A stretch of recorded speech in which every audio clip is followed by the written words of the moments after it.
what the Bible says. That's the moral to this story, is what I want you to hear.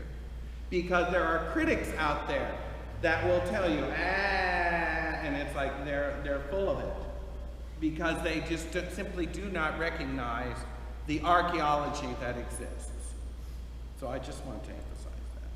This was a neat replica of the Rosetta Stone.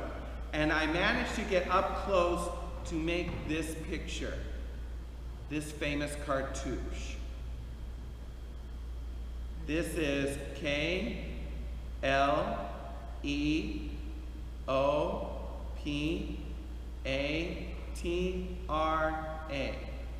Cleopatra.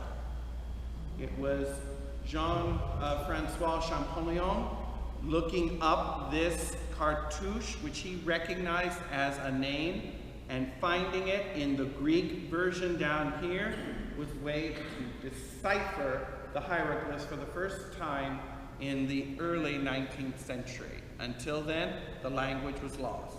By undoing this, it became now possible to read ancient Egyptian hieroglyphs for the first time. So that was extraordinary that this stone survived the Napoleonic conquest of Egypt, which is how it was discovered. The real stone is in the Louvre. In the Louvre, France. Because it was Napoleon who discovered it. Louvre Museum. It was translated. When was it translated?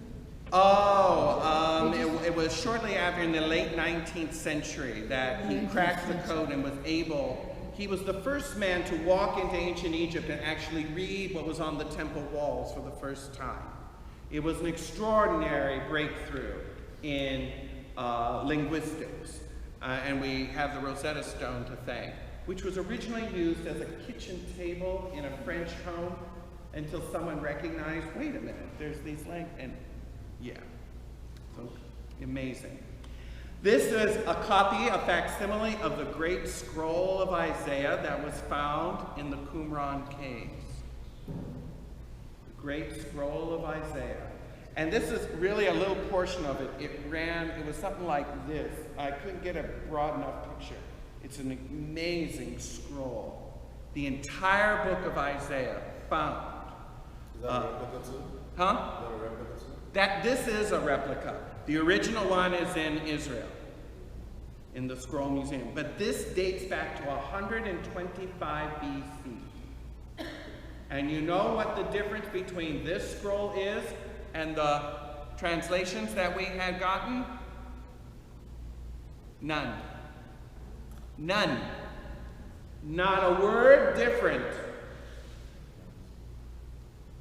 900 years difference. The oldest copy we had of the book of Isaiah was from 900 AD, prior to this discovery. It was an extraordinary discovery. Here is a fragment. Again, this is a replica of the Wyman fragment, a parchment codex, which has, apart from Romans 4:23 through 5:3. I must admit my Greek is a little bit limited, but I can recognize this word right here, which is the word and. And. Kai. Mark uses this in his gospel all the time. Kai, kai, kai, kai, kai, kai, kai. Jesus did this, and this, and this, and this, and this, and this, and this, and this, and this. He's and. He's one long, unbroken sentence. That's the Gospel of Mark. This is a page from the Gospel of Luke, chapters 10 through 11, right here. This is, again, another replica, unfortunately. It's a facsimile. Found near Egypt, 200 AD to almost 400 AD is when it's dated. Another facsimile from the Epistle of James, dated again around 200 to 400 AD. This is an actual Torah scroll from the 1200s that was discovered in Spain. This was quite big. It was really quite large, which I often found quite interesting why the Qumran scrolls are so much smaller if modern Torah scrolls are so much bigger. Ah, this was something I was like, oh my goodness. This is the Codex Vaticanus. The Codex Vaticanus is one of two complete Bibles. Codex simply means this. This is a codex. As opposed to what? A scroll. Okay? So this is a scroll. This is a codex. It's a book. And it has the entire Bible. The most complete Old and New Testament Bible that we have. It's one of two oldest Bibles that we have. This one is dated to the 3rd century AD. The other oldest one is the Codex Sinaiticus, which also goes back to that time. Jim, Yes? did it, the description, did it name the books that are in it? Yes, and it includes books that were in dispute at the time. So it would include things like the Didache and the Epistle of Barnabas as part of the New Testament, which we no longer include, but this does. But it also included, quote, disputed books like 2 Peter, James, and the book of Revelation. Those were in dispute for a while until the church decided which books were and were not canon. Well, what about Tobit and Wisdom? Yes, those were in here, yes. The complete Old Testament was in here. This was a Paris Pocket Bible from 1230. It is an illuminated manuscript on vellum in Latin. So this was a Latin Bible, a personal Bible. Someone owned this.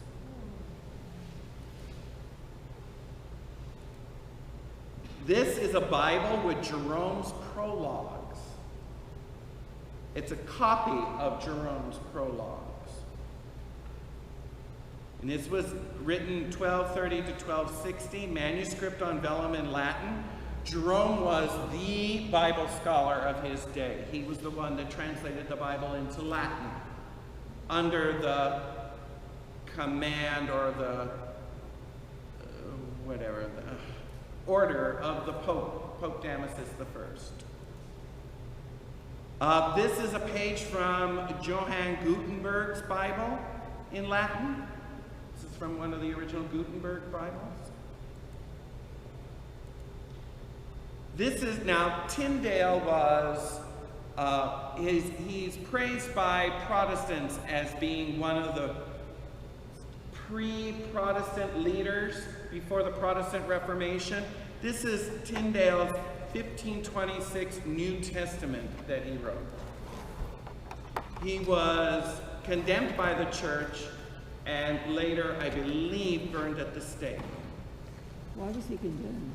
Because he was teaching heresy against the church.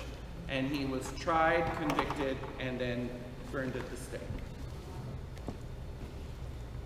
Here are fragments of his English New Testament. This was a real thump to me. This is a Latin Bible signed and inscribed by Martin Luther. And here's his signature. This was not a replica. This was a real thing. He gave this, he signed this to his pastor. What does it say? This, I don't know.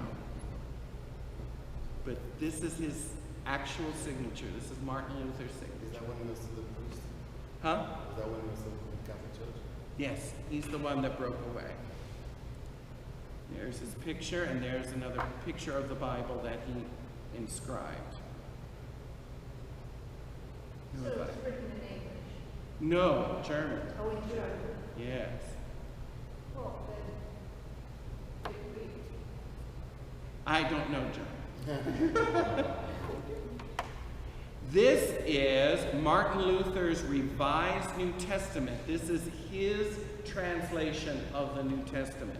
This I can read somewhat because it says the Gospel of Matthew, Gospel of Mark, Gospel of Luke, Gospel of John. This would be the Acts, Romans, Corinthians. So I may not know German, but I can tell the Germanic type. So this is his translation of the New Testament. This is Martin Luther's own personal translation. In this translation, is this where he translates in Romans that faith alone? Yes. Yes. And this is a King James Bible, one of the first printed editions of a King James Bible, 1613. Is that Catholic? No, this is the Protestant version. But don't worry, here's the Douay-Rheims translation, First English Bible for Catholics.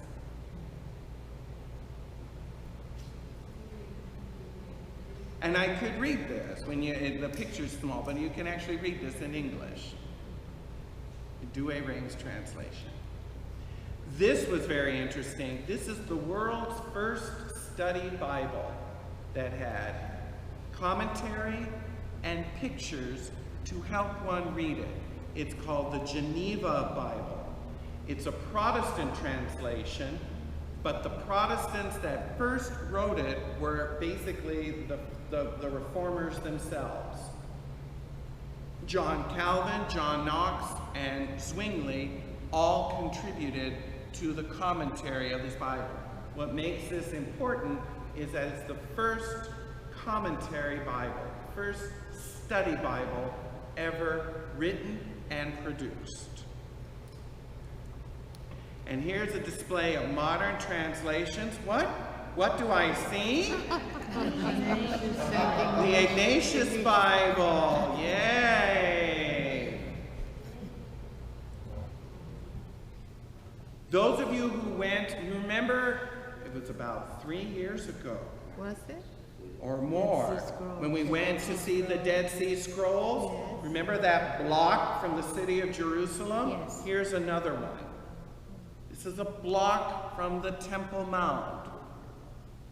And see in the back here, it shows the Temple Mount. Here's the Alaska Mosque, here's the Temple Mount. All around here are these rubble stones from when the Romans destroyed it. They've never cleared these away, they're there. And so here was one of the temple stones that are there. You could touch it. And it was like, wow. These are other stones that show the masonry work that was on the outside of the temple that was destroyed. These are ossuaries that were found in Israel. They each had a different name. An ossuary is where they would keep bones and relics of saints and people. These are I love these. These are sling stones found in Lachish. So I said, these are the stones that David had when he killed Goliath. Sling stones. They were about the size of my fist. They were quite big. They weren't little. They were very big. And then these always impress me for some reason. I'm fascinated with coins from ancient times. This is a blow-up of this. This is the actual coin. This is a coin that was minted by Herod the Great. The one, that killed Jesus when he was a baby. That's one of his coins. That's not a replica. That's not a replica. This is a real coin. Minted in Jerusalem between 40 and 4 BC. This is a coin minted under Pontius Pilate, 30 AD. Jesus actually touched this coin. But he could have. He could have. Then he got mad at the money change. Yeah, he probably picked some up and threw them at him. That was one of them. It's an actual coin that Jesus touched. That means if you go into let's say Jerusalem, it must be some of these coins hidden somewhere in the ground? Oh, I'm sure there's all kinds of antiquity shops that still have them. Chip, that's curious that they're identifying the year by CE. Yes, that's the modern understanding. CE stands for Common Era.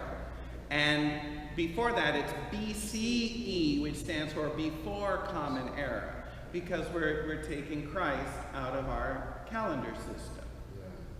If it's a Bible museum, why would they do that? I don't know. I really don't. Yeah, that's a good point. I don't know. Bible museum. Right. Why would you deny And it was built primarily by Protestant Christians who would care less about CE and put AD. I don't know. That's a good question. Here's a coin from Festus. Festus was someone who addressed the Apostle Paul in Acts 25. When Paul was on trial going to Rome, he stopped off at the Roman governor's office, Festus, and he would have a dialogue with him. This is his coin. So St. Paul touched this coin. This is a silver denarii of Vespasian. Vespasian was the Nero, the emperor, the Caesar of Rome.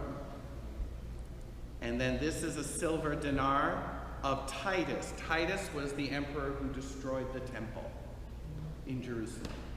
So this is Titus.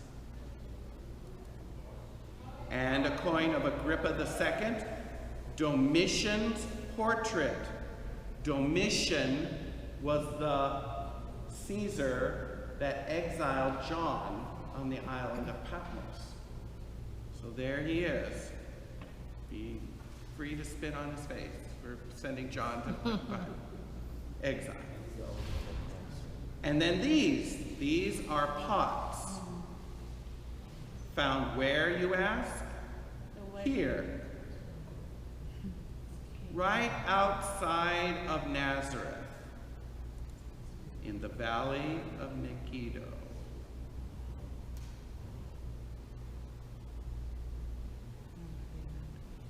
In the hills of Megiddo.